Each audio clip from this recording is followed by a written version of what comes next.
video? Yeah. Doing video.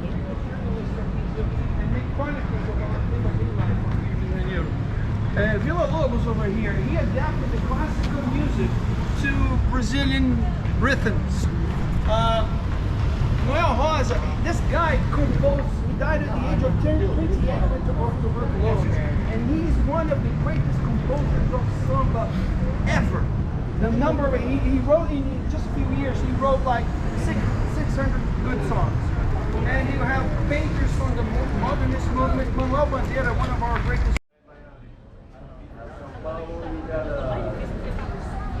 New York and another big city.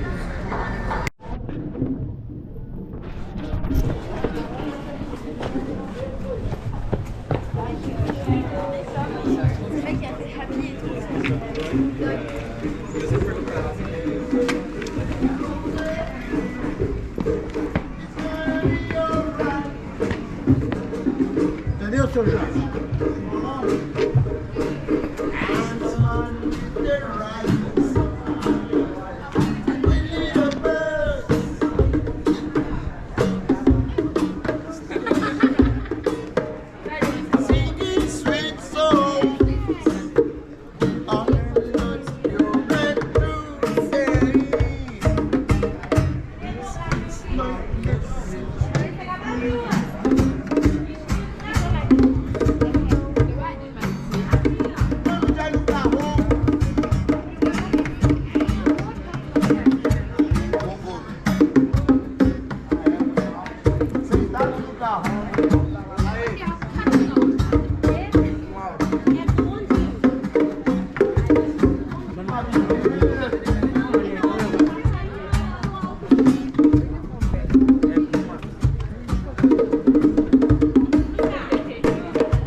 The singer thing. That's